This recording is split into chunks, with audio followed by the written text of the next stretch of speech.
front squat, you can do two types of grips. Neither one's right or wrong. Me personally, I think the second grip I'm going to show you is a little bit easier for me to handle more weight with. I feel more comfortable maintaining good posture with it. I've always called a Genie Grip. And basically, that's just arms across your body here. So to get set up, and now it's going to be for either grip. The proper position, ideally, you'd want to be able to, my center? Yeah. You'd want to be able to come out, walk out, in squat, without even holding the bar. Now, obviously, for, I guess, making it a little easier on yourself to maintain proper positioning, holding on the bar is going to make it easier, right? Especially as you're advancing the weight a little bit. But that's going to give you feedback in terms of about what that right spot on your shoulder that should be, because it's going to be resting kind of on your front delt there. So once you have that nice position, you're just going to bring your arms back, cross them over the top here. I like to push my thumbs into the bar, and then just still trying to keep your elbows up as if your arms were still straight out. Down and up. Big thing with this, with either of the grips, whether it's this one or the next one I'm going to show you, you don't want to let your elbows drop. If your elbows drop, then all that weight is going to roll off your shoulders and shift onto your biceps. You don't want to have to try and hold this up with your biceps, especially again if you're going heavier. The secondary grip is going to be a rack grip. So this one, again, kind of depending on your comfort level as far as your mobility, how tight your lats and triceps, and all sorts of things are going to play a role. But basically, about a shoulder width grip, maybe just slightly outside of shoulder width is usually where I would go.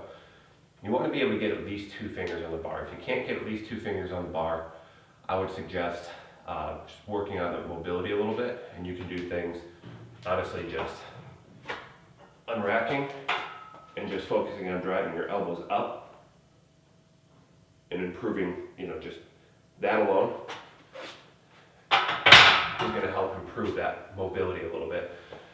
Because if you can't get at least 2 fingers on the bar, you don't really have much to, I guess, be giving you good feedback in terms of maintaining that grip. You're going to be at a little bit higher probability of slipping with it. But anyway, I like to go 2 to 3 fingers. I'm not quite mobile enough to do 4. If you can do 4, awesome. If you can do your whole hand, even better. But here, you're going to drive your elbows forward before you come underneath it, so you're going to let your shoulders roll forward a little bit, and then step up into it, get set, and then again, pushing those elbows up and forward as you're coming down.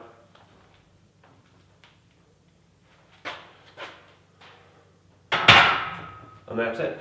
Now, as far as the body posture for a bar or for a front squat, you are a little bit more upright just because of where that weight is loaded. Maintaining your proper center of gravity, you're going to be naturally more upright with it. As a result, it does load your quads a little bit more. So that being said, some people do feel a little bit more comfortable doing a bit more narrow of a stance on a front squat, and then a little bit wider of a stance on a back squat. Again, play with what feels right. I'm not going to say one is necessarily right or wrong. There are going to be, I guess, benefits to all the little nuances with it. Only other note would be the only other note would be regarding, I guess, your hip posture. A lot of times I hear people say, your knees should be staying behind your toes. This is more or less accurate, but of course we all have different limb lengths, and so that's going to create a little bit different lever actions. So a little bit of wiggle in terms of if you're coming out just a bit past, as long as it's comfortable, as long as you feel your glutes are activating, as long as you don't feel anything straining the joint, you're not leaning forward, you're not driving through the balls of your feet, you're still maintaining good pressure throughout the entirety of your foot. I wouldn't be too focused on that, because if all those other things are lined up the way they should be, your glutes are activated, you're driving through your midfoot and the heel of your foot simultaneously, you have very good contact with the floor, your hips aren't caving in or anything, your upper body posture is appropriate, you're not straining, like as long as none of that stuff is happening, you're probably going to be in the ballpark of where you should be with regards to your hip posture.